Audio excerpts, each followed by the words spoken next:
Of course, the senator who has never run anything at all but his mouth would know nothing about helping people. The Congresswoman likes to talk about helping people. She's never passed a bill.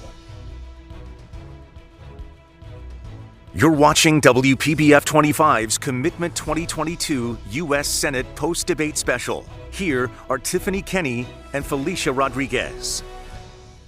The eyes of the nation are glued to Florida as Val Demings and Marco Rubio just faced off in their first and only debate for Senate. Good evening. I'm Felicia Rodriguez. And I'm Tiffany Kenny. Thank you for joining us on this pivotal night in politics. WPBF 25 had the pleasure of hosting, producing, and televising tonight's high-stakes debate. The candidates started off cordial, but within seconds, those gloves came off at Palm Beach State College's Lake Worth campus.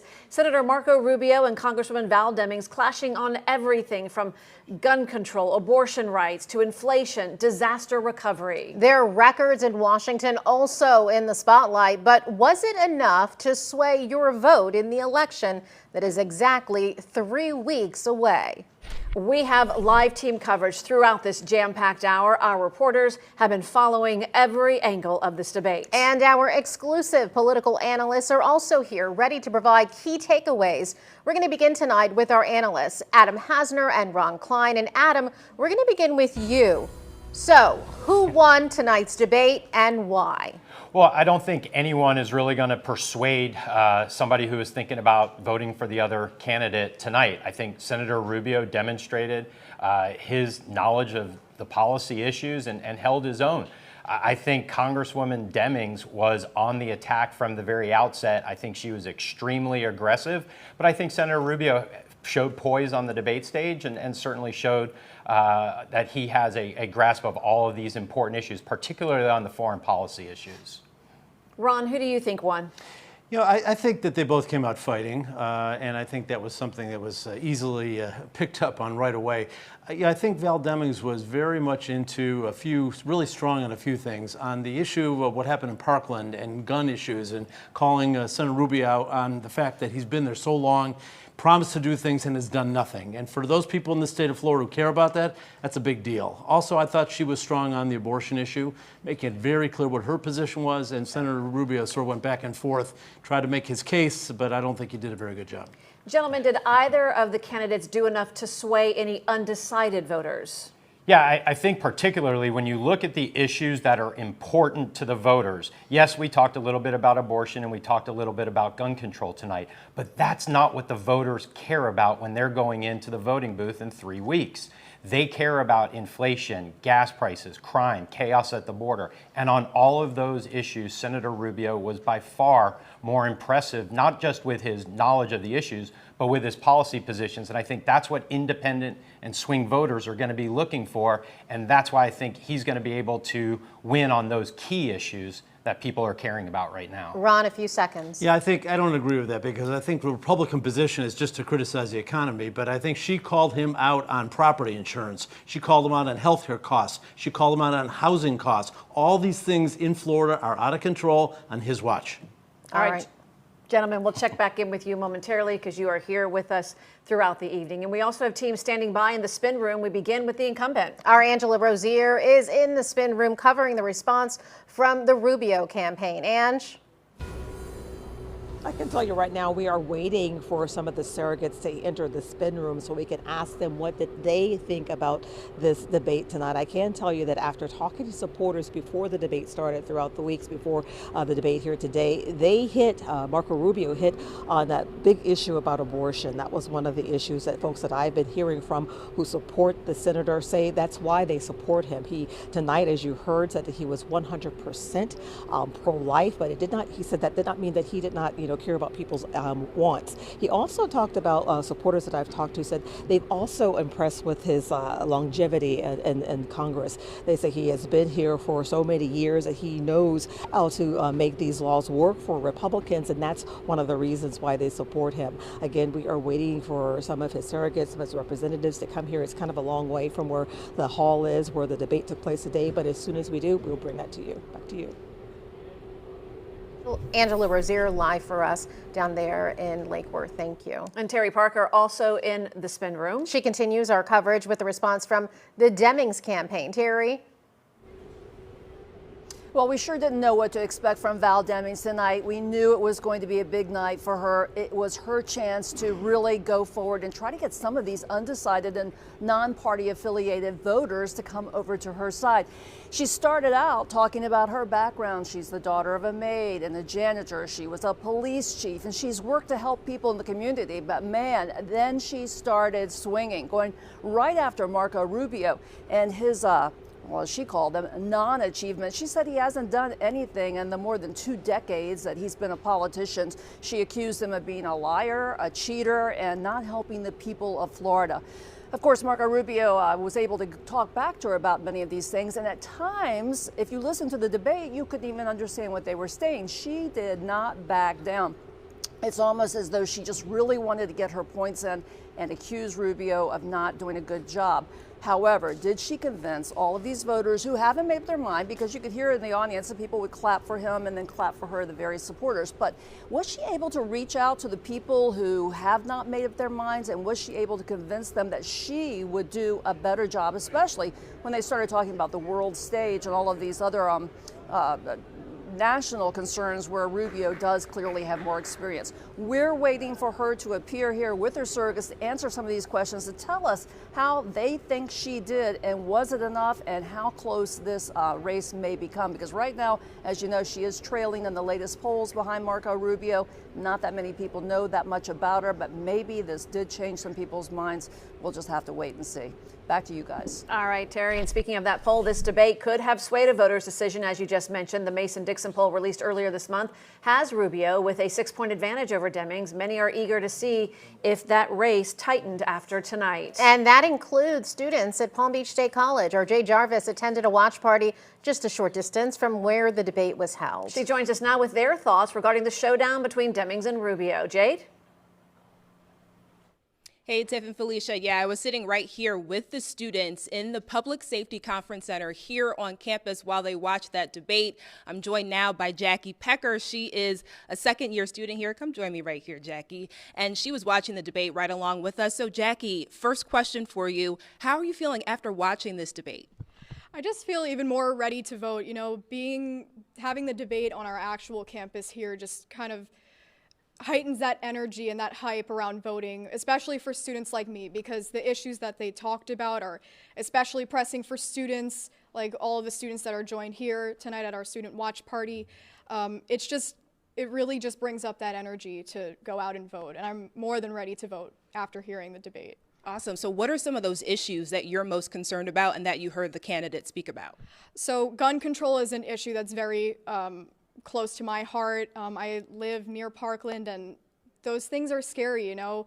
I just hope that after hearing this debate that the candidates hold to their word and make these changes because they're necessary. Students shouldn't have to be afraid to go to school like me. So I really hope that these candidates stick to their word and follow through.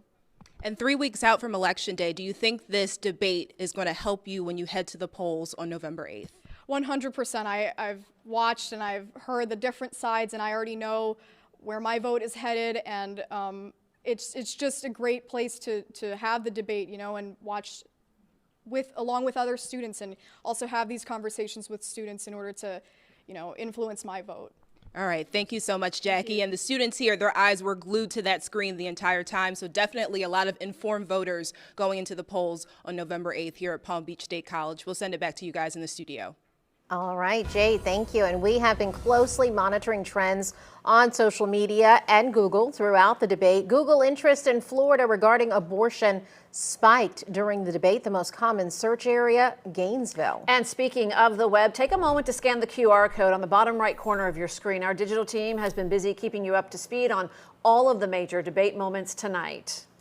And we want you to send us a tweet on your debate thoughts using the hashtag US Senate Debate FL on WPBF.com, and on our mobile news app. You can find more debate highlights as well as in our interactive voter guide. Now, we witnessed some heated exchanges on everything in the debate, from abortion, obviously, to gun control and school shootings. And our co-anchor Todd McDermott, he had the best seat in the House as the moderator. His key debate takeaways next. You're watching WPBF 25 News Commitment 2022 U.S. Senate Post-Debate Special. Senator, how gullible do you really think Florida voters are?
One of the biggest political showdowns in the nation just wrapped up minutes ago, and our co-anchor Todd McDermott was right in the middle of it all. Todd, you have spent months preparing to moderate the one and only debate between Senator Marco Rubio and Congresswoman Val Demings.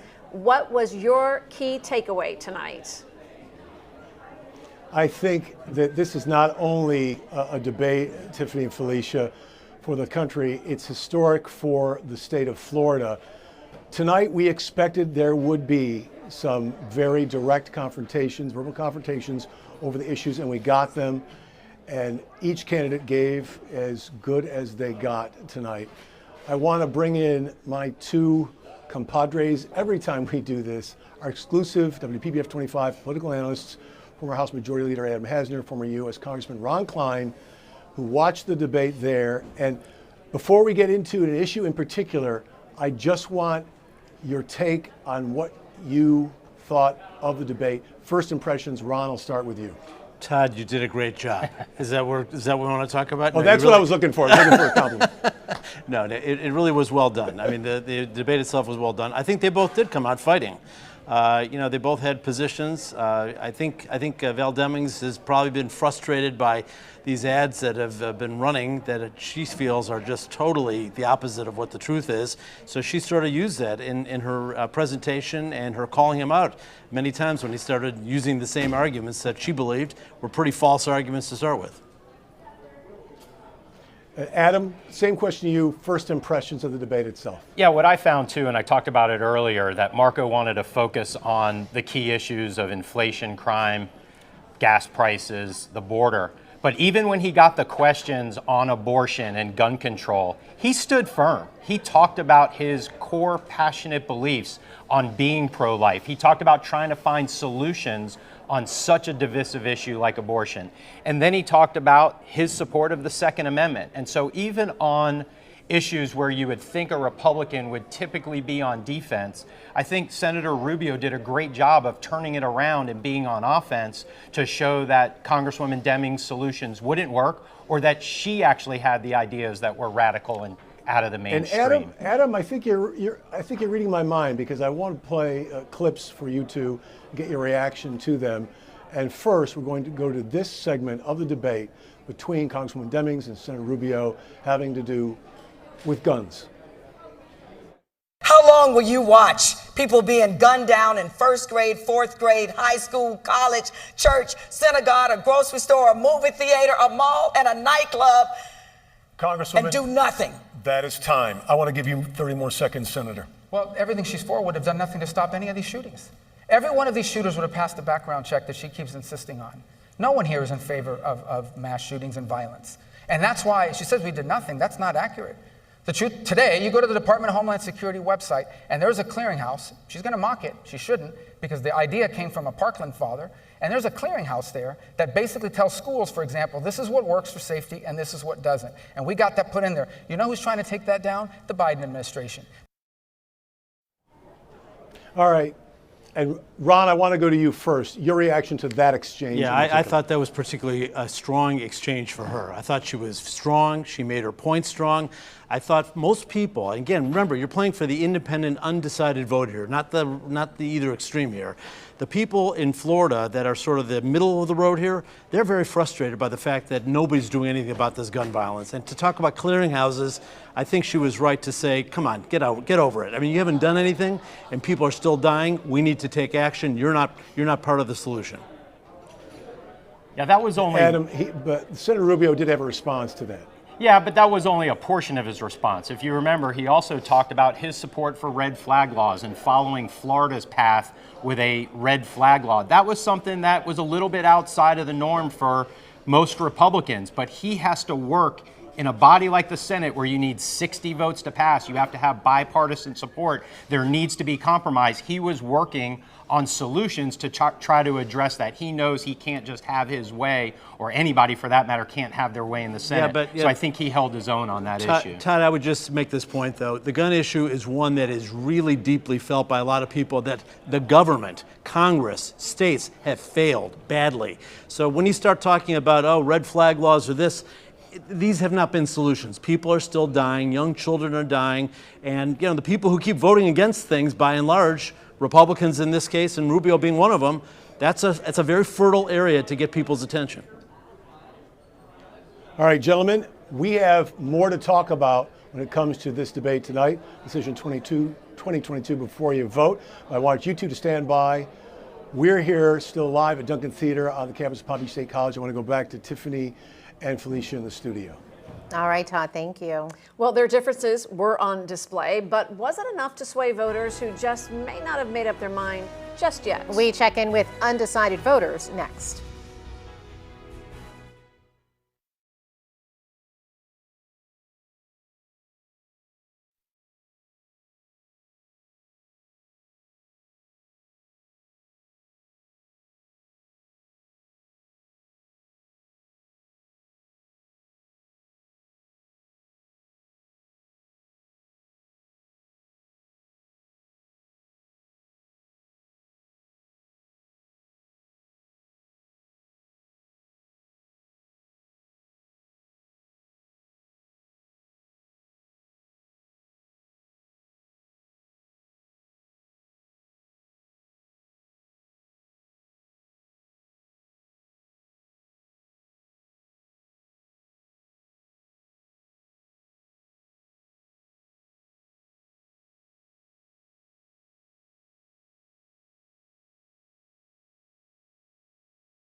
Congresswoman Val Demings and Senator Marco Rubio both touted their backgrounds and attacked each other's views, but was it enough to lure people to the polls? As of August 31st, there are more than 14 million active registered voters in our state. Many still just don't know who they'll vote for come November. Our Taylor Hernandez watched the debate along with a group of undecided voters. And Taylor, were the candidates convincing enough to garner their votes? Well, Felicia, Tiffany, with me right now, I have Joelle and Narnique. Now, coming into tonight, they were both undecided voters. Narnique, I'm going to start with you. Something coming into tonight that was important to you was inflation and immigration. You wanted to hear from each candidate about their plans for each. Tell me, did you hear enough? Yeah, I heard enough to make a decision. One candidate had a clear plan in terms of immigration. The other candidate talked about the issues and criminality. That bothered me a lot, but I didn't hear any plan in terms of trying to alleviate that. Inflation, I think both candidates touched on it just a little bit, but not enough for me to feel that any one of them came out strong for that.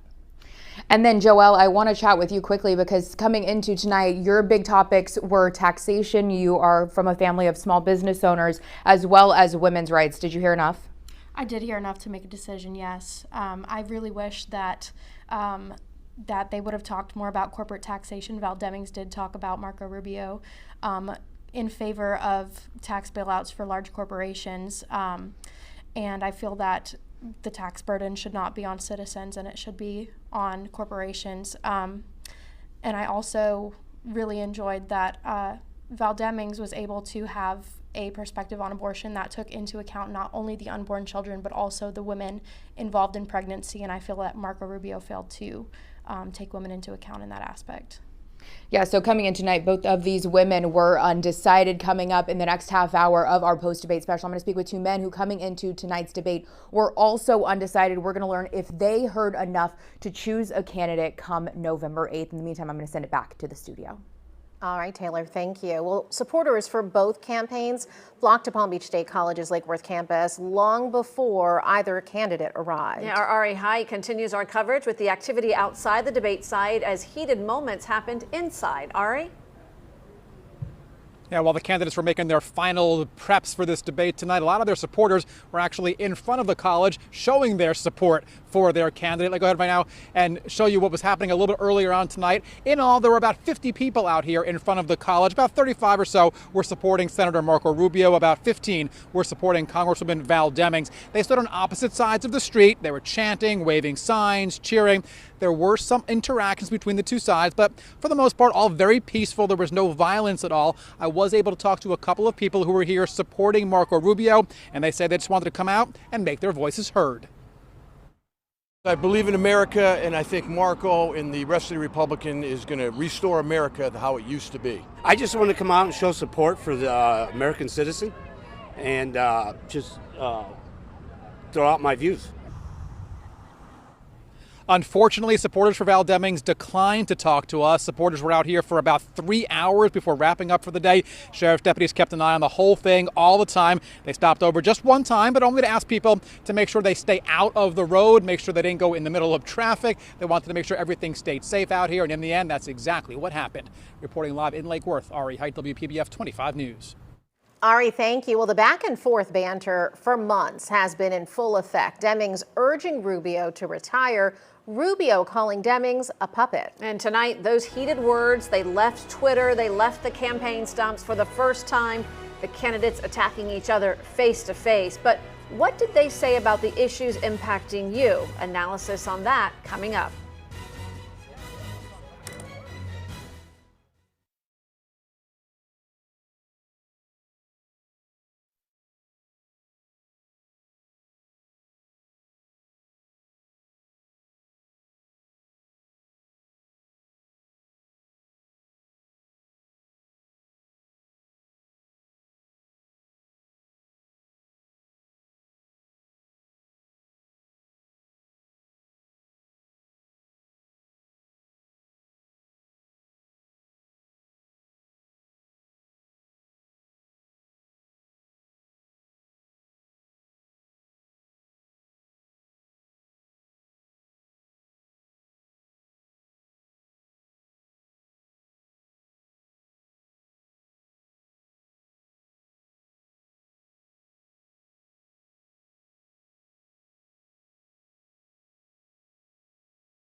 Senator, you're repeating yourself again. We've seen this show before. Socialist, crazy, Marxist, silly. But which that word must be on you. I don't know what word you prefer, socialist, Marxist, crazy. I don't know. I'm open to suggestions about how you Congresswoman describe Demings, such a nutty idea. Senator, that would that's destroy your the country. time.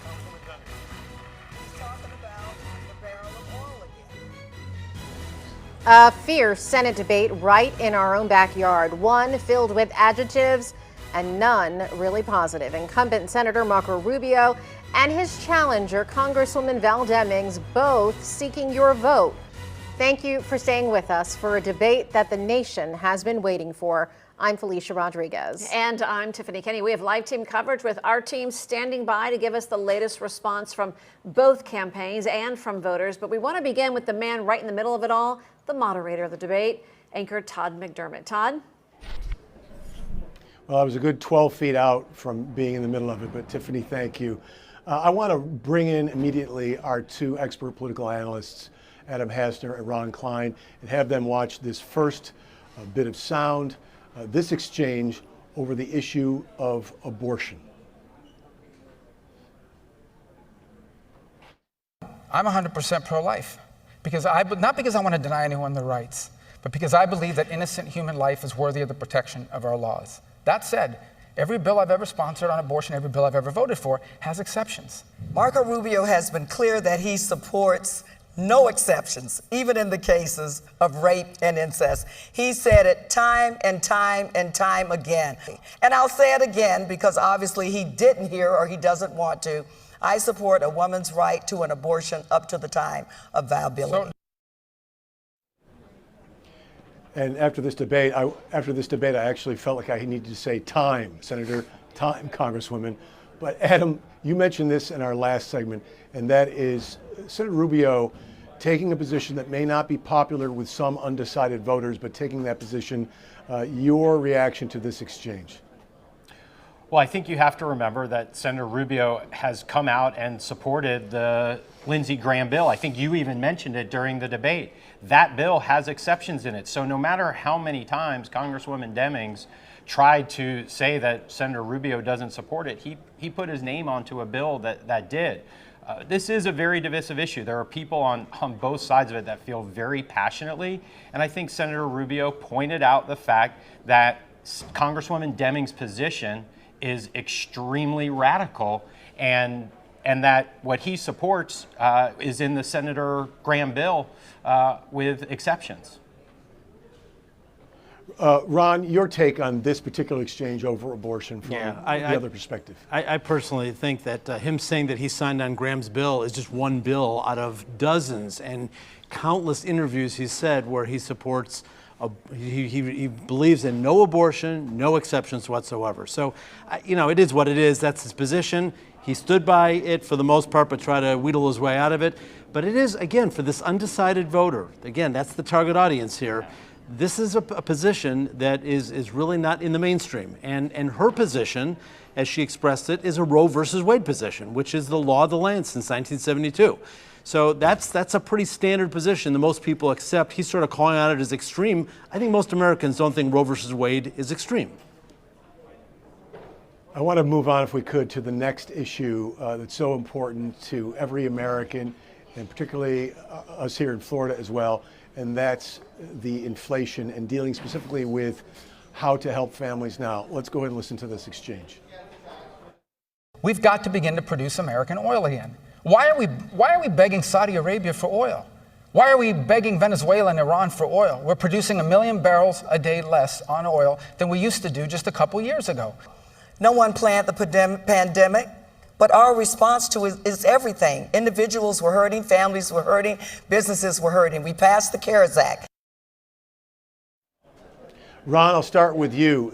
Biden administration taking a lot of criticism from the senator, from the GOP in general, for some of this pandemic spending and its connection to inflation. What did you think of this particular exchange between the candidates? I thought she gave the exchange that explained, we spent a lot during the pandemic. They actually got into other discussions about the PPP program and things like that. On the gas prices, we're producing at maximum capacity right now. Nobody's stopping us from producing. And by the way, we're not going to Iran asking for oil. We're sanctioning them, and we don't want their oil, so I don't know where he's coming from on that. But no, I think, again, there's no simple solution to this other than we need to continue to build out, and they just passed a law which has a large investment in all sorts of alternative energy sources, including electric cars and a lot of other ways to get out of long-term our energy situation. Yeah, this is where Marco Rubio won the debate, because this is what people care about. High prices, high gas prices. And Senator Rubio rightly pointed out what the Biden administration and what the Democrats in Washington have been doing for the past 2 years, supporting policies that are raising costs for everyone and raising gas prices for everybody. So I think when he hit those two issues, Congresswoman Demings didn't really have a response. She pivoted back to the CARES Act. Those are the things that actually caused the inflation. That's really the issue that people care about, and that's why I think that was one of the key takeaways where people care that Marco won. I don't agree. I don't think Let's talk. But go ahead, Tom. No, go ahead, Ron. No, I was just going to say, listen, I think people are frustrated with gas prices, and if the whole notion the Republicans are saying, oh, somehow that the administration is doing something to raise gas prices, that's not true, and people know that instinctually. Are they frustrated? Absolutely. Is it easier to blame the people in power? Yes, but I don't think it's that cut and dry as Adam is suggesting. Let's see if we can get one more issue in here, gentlemen. That is the immigration question tonight. Let's go ahead and listen to that sound. There's no country in the world that can tolerate or permit or afford 5,000 people a day arriving at your border, saying the magic words, and getting asylum. More boots on the ground, more technology, more processors. Let's secure our border. The senator likes to talk about open borders. It's almost an insult to the men and women who are there. This is a very difficult issue for both candidates in many ways, but their positions were made particularly clear tonight, the differences they have. Adam, I'll start with you. What did you make of Senator Rubio's response to the immigration question? Yeah, Congresswoman Demings implied, just like the White House has implied, that our southern border is secure. Nothing could be further from the truth. And I think Senator Rubio pointed out in terms of 5,000 people a day crossing the border. And if we don't do the things we need to do, that it's only going to lead to more illegal immigration. And while Congresswoman Demings tried to say more boots on the ground and more technology, she has voted against all of those things in Washington. This has been a problem for the last couple of years under the Biden administration, and Senator Rubio certainly exploited this issue to his advantage. Yeah, Todd, I didn't see it that way. Again, different vantage points, of course, here. Marco Rubio talked about building the wall, and nobody seems to think that was ever a good solution in the first place except Donald Trump and the Republicans that followed him. The answer has been all along, more officers on the ground, secure the borders. She has not shown any weakness on that, but she was also saying at the same time, there are people that do deserve asylum. Figure out who they are, let them go through the process, have enough people to process them. Everyone else gets thrown back into where they came from. Criminals don't belong in this country, and she made that point pretty clear. All right, gentlemen. Yes or no, really yes or no, I'll ask you first, Ron, did the congressman do what she needed to do tonight in this debate? Yes or no? Yes, I think she did. It's a tough decision, obviously a very close race, but yes, I think she did. All right, a true politician, that was not yes or no. But yes, quick. Yes, it is. Go ahead, yes. Adam. Yes no, or no, she's behind. She came out. She was too aggressive, and I don't think she scored the points. Did Senator Rubio do what he needed to do? Senator Rubio absolutely did what he needed to do, which was hold his own, not make any mistakes, and he certainly did that tonight. Neither of these gentlemen is in office anymore, but they are our friends and our expert analysts. Adam Hasner, Ron Klein, thank you so much. I want to go back to Tiffany and Felicia in the studio. And thank you for that. Well, our team coverage continues. Our crews are standing by with more reaction you don't want to miss on the debate that Twitter is saying did not disappoint. And don't forget, you can tweet the hashtag US Senate Debate FL. More coverage when we return.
Our team of reporters witnessed the cheers and the moments of drawbacks from both campaigns. We want to check in once more with our crews in the spin rooms, and we begin with the incumbent. Our Angela Rozier has the latest from the Rubio campaign. Ange? That's right. We just heard from surrogates from Senator Marco Rubio, and joining me live is one of them. We're talking to Dave Bernhardt. You were with FOP. Tell me, what did you think about the debate?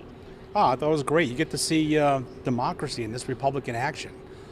Get to see both candidates up there, which allow you to make up your mind and solidify your decision. What stood out for you? You know, what stood out for me was Senator Rubio's clear and precise plans, what he wants to do. Congressman Demings might have had some ideas, but not a plan to go with it, in my opinion. But again, you know, the Fraternal Police is endorsing Senator Marco Rubio. And in any profession, no matter where you're at, whether it be the media, whether it be in the hospitality industry, when somebody's applying for a job or coming to you to work with you, the one thing that you do is you check their background. You might call another channel. You might call that news station to see what they work with. Well, when we did our canvassing statewide with our members, we paid special attention to the Orlando Police Department and the Fraternal Lodge there. This is a person that worked with them for 27 years, yet the members of that lodge overwhelmingly support Senator Marco Rubio. So when you have an organization that you worked with for 27 years is not going to endorse you or support you in such a major and important critical job, then I believe the citizens of Florida need to know that her co-workers are saying no to Congressman Val Demings, but yes to Senator Marco Rubio. And why are they saying no? Well, there's several reasons. Number one is when it comes to qualified immunity. And, Congressman Demings wanted to do away with qualified immunity. Qualified immunity allows law enforcement to do their job and not to be afraid to go out on the streets and not be afraid to make a mistake. We're human. We might make a mistake. It doesn't cover and it doesn't help if a bad officer does something criminal. Qualified immunity does not take place. It's there to protect the good officers. Just like qualified immunity is there to protect the decisions that all government officials make, whether it be a judge, whether it be a politician, constitutional officer. Thank you so much, Dave, for talking with me. I Okay. appreciate it. No problem. And then you heard we also talked to Martin County Sheriff Snyder. He was also here representing the Marco Rubio campaign. He too said that it was a hot debate. He also too supports Marco Rubio and strongly supports him and shared his concerns here today. Again, that's where we are in the spin room. We're still waiting for others. We're told this may be wrapping up in a moment now, but now we'll go to my colleague, Terry Parker. All right, Terry, you continue our coverage with more from the Val Demings campaign. What did they have to say? Right. Well, 4 Florida state senators came here to the spin room just a little bit ago, speaking on behalf of Congresswoman Val Demings. All 4 said she won the debate. All hands down. They said she outshone Marco Rubio on every single point.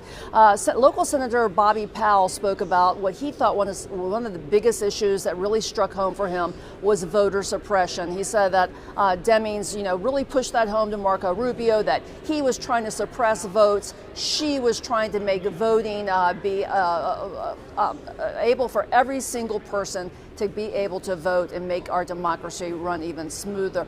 And Senator Powell said, yeah, I've seen that growing up as a black man. I've seen how hard it is for people to get to the polls, and we've got to continue this, and she's right on the money on that. So then I asked him, well, what did you think about her style in the debate, the way she was, coming after Marco Rubio so ferociously right out of the gate?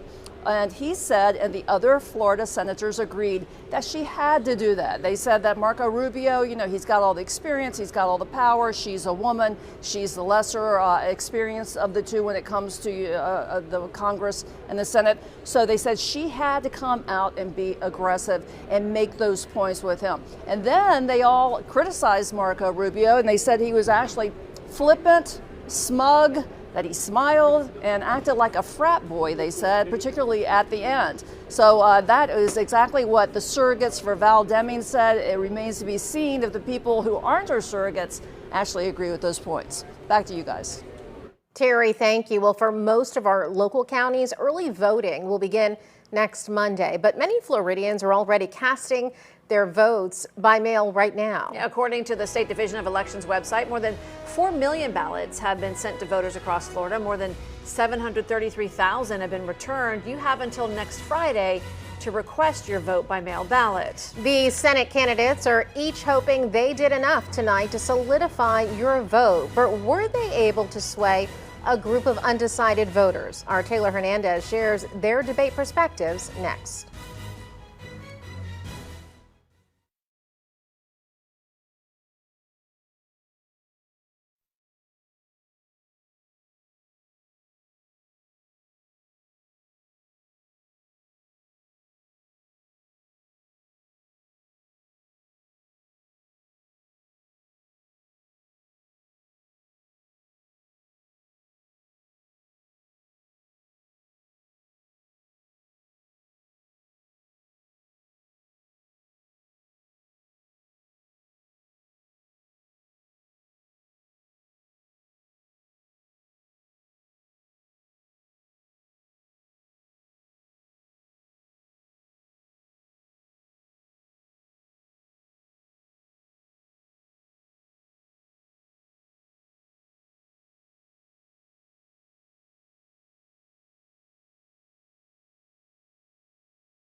We are nearing the final stretch with the general election just 3 weeks away. Voters are closely eyeing the issues and the candidates, and tonight's debate put both in the spotlight.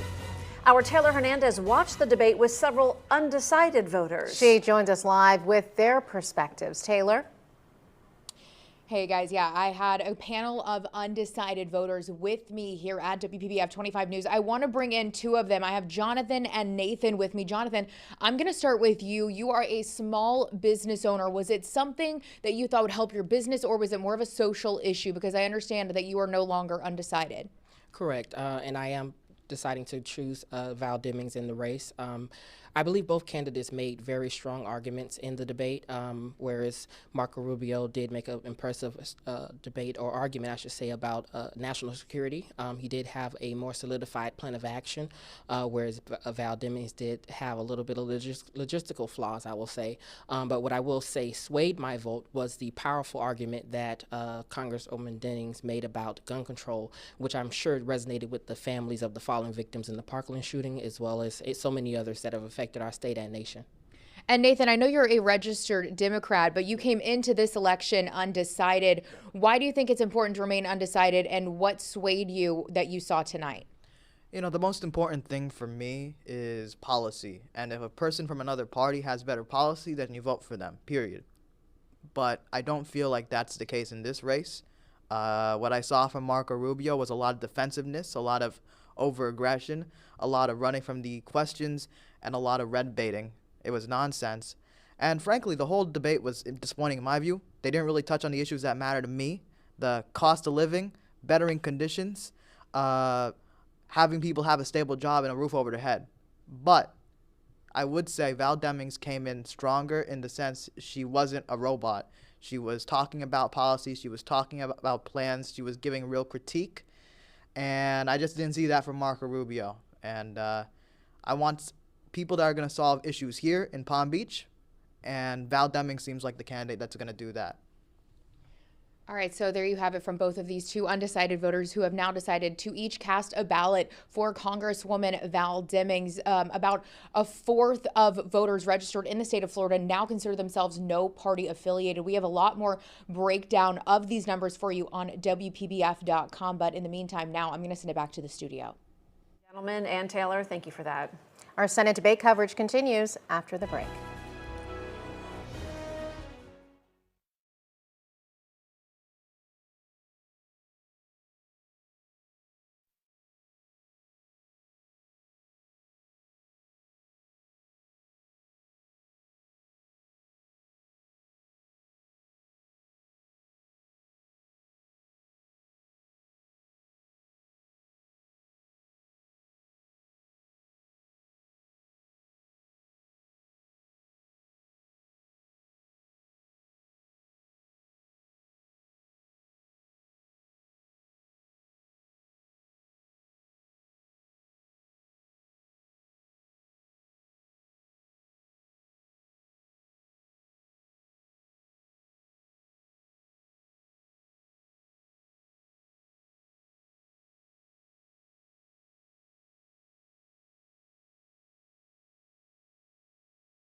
Thank you for watching our Commitment 2022 post-debate special. Remember, Election Day is November 8th. Our commitment to keeping you informed with unbiased coverage before and after you head to the polls doesn't stop. Be sure to join us 3 weeks from tonight as the results from your votes will be in. We leave you with more memorable debate moments. Have a good night. But there's no country in the world that can tolerate or permit or afford 5,000 people a day arriving at your border. No, I don't think it's okay for you to make decisions for women and girls. As a senator, she supports taxpayer-funded abortion on demand for any reason at any time up until the moment of birth. These killers that are out there, if they're intent on killing as they are, they have found multiple ways to get a hold of weapons and cause mass destruction. you've done nothing to help address gun violence and get dangerous weapons out of the hands of dangerous people. And my opponent has been in Congress now for half a decade,